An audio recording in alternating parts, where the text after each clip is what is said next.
Este podcast es traído a ustedes gracias al café puertorriqueño Yaucono. Por el gustito yo lo sé, Yaucono es el mejor café. A menos de un año de haber tomado posesión, al presidente Biden le ha tocado acabar una guerra, atender una pandemia, y luego le tocó anunciarle al país la posibilidad de un impago. Not a joke, como diría el propio Biden. Eso sería la primera vez que habría sucedido eso y sería una vergüenza. Pero ese es solo uno de los muchos problemas urgentes que tiene que atender el presidente Joe Biden. En este podcast hablaré sobre los problemas apremiantes del presidente Joe Biden. Soy el doctor Jorge Schmidt Nieto, analista de política.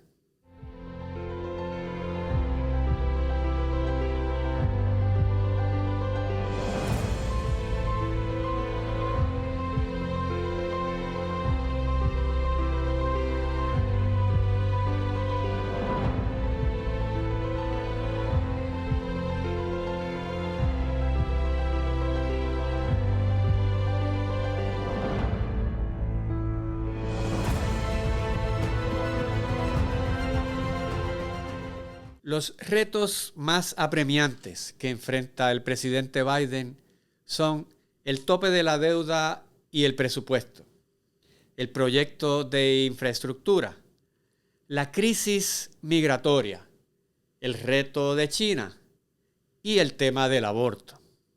Los retos actuales más apremiantes para Joe Biden son la deuda y el presupuesto, el proyecto de infraestructura, la crisis migratoria, el tema del aborto y el reto de China. Eso se da dentro del contexto del desgaste de su imagen por Afganistán, de los cuestionamientos contra su hijo Hunter Biden y de las promesas de reforma policíaca al movimiento Black Lives Matter. El reto más reciente ha sido el del tope de la deuda y la aprobación del presupuesto federal. Se trata de suspender el límite del % que el gobierno federal puede tomar en deuda. Los republicanos en el Congreso accedieron a una extensión por 2 meses, porque si no se hubiera subido el tope de la deuda, el gobierno federal habría desfalcado en sus pagos en octubre. Eso habría sido un desastre para la imagen de Estados Unidos y para su economía. Hay una guerra de narrativas entre los republicanos y los demócratas sobre el tema de la deuda. 2 discursos demagógicos encontrados.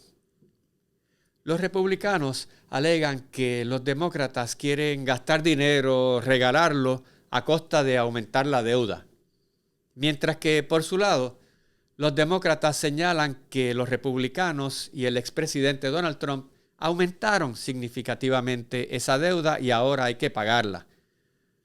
Tal como dijo la secretaria de prensa de Joe Biden, Jen Psaki, los republicanos gastaron como marineros borrachos. Ella utiliza muchos términos coloquiales.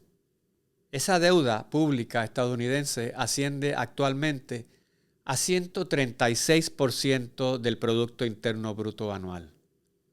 Not a joke.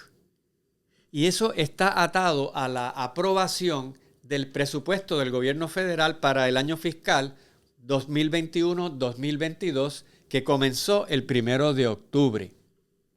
Una resolución del Congreso le permitirá funcionar durante 2 meses más, pero para que se dé una aprobación final del presupuesto federal, harán falta votos de senadores republicanos. Y para conseguir eso, les van a exigir que recorten en los gastos. Y para hacer eso, los demócratas tendrán que incumplir parcialmente o totalmente en algunas de sus promesas de campaña. Pero la mayor promesa de campaña del presidente Joe Biden fue una inversión masiva en infraestructura. Build Back Better. Build Back Better fue para Joe Biden lo que Make America Great Again fue para Donald Trump.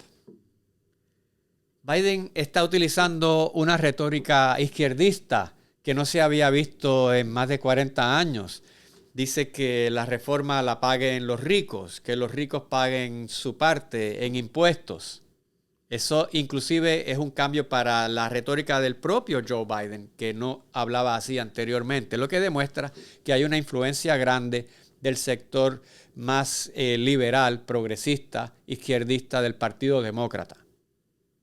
El plan de Build Back Better identifica dos áreas de la infraestructura: la infraestructura física y la infraestructura humana. La infraestructura física se refiere a puentes, carreteras, aeropuertos. Es una definición tradicional y esa parte del proyecto cuenta con el apoyo tanto de demócratas como de republicanos. Pues es una manera de que los congresistas regresen a sus estados, a sus distritos, con dinero para gastar en obras públicas.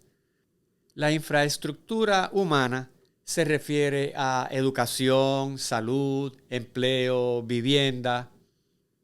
En general, es una área de inversión en capital humano. Los republicanos y algunos demócratas moderados o conservadores no consideran esto infraestructura y preferirían ver los dos proyectos atendidos por separado, que se vote sobre el proyecto de infraestructura física aparte y luego se vote sobre el proyecto de infraestructura humana. El aspecto físico probablemente se aprobaría sin problema, la otra parte no. Por eso es que los representantes y senadores demócratas que apuestan en su campaña, apostaron a esa parte de la infraestructura humana, se oponen a que se dividan y han dicho que van a votarle en contra al proyecto si no se incluye como un proyecto completo. Este proyecto se puede comparar con planes de infraestructuras anteriores, como el Nuevo Trato de Franklin Roosevelt, que en dólares actuales equivaldría a 835 billones de dólares. O el American Recovery and Reinvestment Act del 2009 bajo la presidencia de Barack Obama, que asignó $1 trillón equivalente al dinero de hoy. El Build Back Better de Joe Biden asignaría 3.5 trillones de dólares, 3 veces lo que asignó Obama. Eso sin contar el $1 trillón que ya se asignó al principio de año y los otros $2 trillones que se dieron durante el último año de Donald Trump. Nunca antes en su historia el gobierno de Estados Unidos había gastado esta cantidad de dinero. Sin embargo, su reto más complicado no será ese, sino la crisis migratoria. Porque ese es un tema que inspira muchas pasiones, pero no hay una solución aparente. Y Joe Biden, cuando fue candidato, hizo unas promesas muy ambiciosas. Él prometió que se iba a naturalizar a todos los inmigrantes irregulares en Estados Unidos. A todos. Alrededor de 12 millones de personas. La gente que ya estuviera viviendo en Estados Unidos. Y efectivamente, en cuanto tomó posesión en enero del 2021, el presidente Biden sometió el U.S. Citizenship Act, que pondría en efecto esa promesa. Eso alentó a potenciales migrantes, especialmente cuando detuvo la construcción del muro fronterizo que había puesto en efecto Donald Trump. Ahora, la llegada de miles de haitianos los tomó por sorpresa. Sí se esperaban que aumentaran los inmigrantes mexicanos, centroamericanos, pero los migrantes haitianos vinieron de lugares tan distantes como Chile, Brasil, recorrieron más de 4,000 kilómetros. Eso le complicó el panorama al presidente Biden, porque esas imágenes de la Guardia Fronteriza montada a caballo, persiguiendo con látigos o especies de látigos a afrodescendientes pobres. Eso traía unas imágenes de la época de los amos persiguiendo a los esclavos cimarrones. horribles. Provocó que el presidente Biden condenara los actos y que prometiera que se iba a tomar medidas contra las personas que lo hicieron. Esas declaraciones complacieron al caucus congresional afroamericano y a su electorado también, sin el cual no habría ganado ni siquiera la nominación para presidente. Sin embargo, se enemistó con las personas que combaten la migración irregular.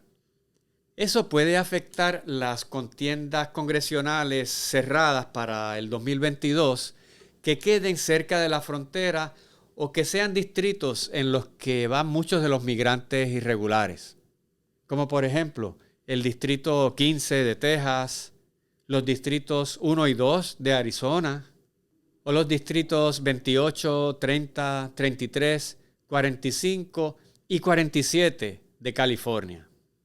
Pero realmente la crisis migratoria es un problema continental. Los refugiados haitianos recorrieron 9 países. Hay problemas de refugiados en Chile, en Brasil, en Colombia, en la frontera entre México y Guatemala. En muchos países de América eso es un tema importante que debe realmente resolverse como continente y no como un tema nacional de cada uno de los países o de un tema entre 2 países. A nivel internacional, Biden se enfrenta al reto de China. El presidente Xi Jinping ha demostrado que la nueva China está dispuesta a llenar los vacíos de poder que deje Estados Unidos. Así lo demostró cuando estableció relaciones políticas y económicas con el Talibán inmediatamente que tomó el poder. También en el Mar del Sur de China, cuando durante la pandemia el portaaviones estadounidense Teddy Roosevelt tuvo que abandonar temporariamente la zona junto a su séquito de buques porque había un brote de COVID en la tripulación. Inmediatamente, buques chinos entraron a la zona, se retiraron rápidamente, pero demostraron que si quieren hacerlo, pueden ocupar un lugar rápidamente. Biden deberá también ser más agresivo en la diplomacia de las vacunas, en la que hasta ahora China le ha aventajado. Todavía hay muchos países que necesitan millones de dosis desesperadamente de cualquier vacuna. Eso representa una oportunidad dorada para Estados Unidos posicionarse como un benefactor de la salud, donando o dando a crédito sus vacunas. Las poblaciones de esos países se lo van a agradecer y las élites políticas también. Y eso sería una manera de reconstruir el liderato estadounidense de una manera positiva, ya no como la potencia que impone su voluntad sobre lugares más pobres, sino como la potencia que utiliza su conocimiento, su tecnología para mejorar la calidad de vida de países más pobres. El presidente Biden también enfrenta el complicadísimo asunto del aborto. Ha habido un cambio en el Tribunal Supremo. La Corte Suprema es abrumadoramente conservadora y mucha gente ha visto eso como una oportunidad para revertir la decisión judicial Roe versus Wade del 1973 que legalizó en efecto el aborto en Estados Unidos. Ya por lo menos 16 estados en Estados Unidos han aprobado legislación que en efecto hacen casi imposible tener un aborto. La ley antiaborto más restrictiva es la del estado de Texas. Esa ley se impugnó y llegó hasta el Tribunal Supremo, pero el Tribunal Supremo decidió no actuar sobre ese caso, en efecto permitiendo que la ley se aplicara. Sin embargo, un tribunal federal de distrito de Texas decidió que esa ley contravenía la decisión de Roe versus Wade y que no se podía aplicar. Así que el tema todavía está dilucidándose en las cortes y en las legislaturas estatales. Detrás de eso también hay un tema de la soberanía estatal versus la soberanía federal. porque Roe versus Wade impuso una norma sobre todos los estados. Anterior a eso, cada estado decidía si aprobaba o no aprobaba leyes en contra o que permitieran el aborto. Así que eso complica todavía más el tema, porque detrás de los reclamos de que se puedan aprobar leyes antiaborto están los reclamos de que eso es jurisdicción de los estados, porque la Constitución de Estados Unidos no menciona el tema. Ahora menciona en la Carta de Derechos el derecho a la privacidad. Así que ese es un debate que eventualmente se tendrá que definir por alguna decisión adicional del Tribunal Supremo o por legislación del Congreso, en cuyo caso no habría que interpretar el concepto. Pero el tema es divisivo. Es difícil para Joe Biden porque él es católico practicante. Es un tema que no se puede decidir de manera satisfactoria para todas las partes. Si el aborto se mantiene legal, los sectores pro vida siempre van a quedar insatisfechos. Si el aborto se restringe, los sectores pro-choice, pro-decisión, van a quedar insatisfechos con esa decisión. Así que no es algo en lo que pueda haber una decisión salomónica que complazca a todo el mundo. El presidente Biden ha tomado lado, pro-decisión, no es pro-vida, y eso va a tener algunos efectos electorales en el 2022 y el 2024. Además de esos retos, la salida caótica de las tropas estadounidenses de Afganistán le afectaron la imagen pública del presidente y la imagen de Estados Unidos a nivel mundial. Esas escenas de personas aferradas al tren de aterrizaje de un avión mientras despegaba no se van a borrar fácilmente. Joe Biden no quisiera que esas imágenes definieran su presidencia, pero sabe que es posible. Y es que las presidencias pueden durar 4 o 8 años, pero se recuerdan por 1, 2 o 3 eventos. Por ejemplo, uno piensa en Abraham Lincoln, piensa en la guerra civil, en la esclavitud. Franklin Roosevelt, se piensa en el Nuevo Trato, en la Segunda Guerra Mundial, Pearl Harbor. Richard Nixon, pensamos en Watergate, en la apertura china.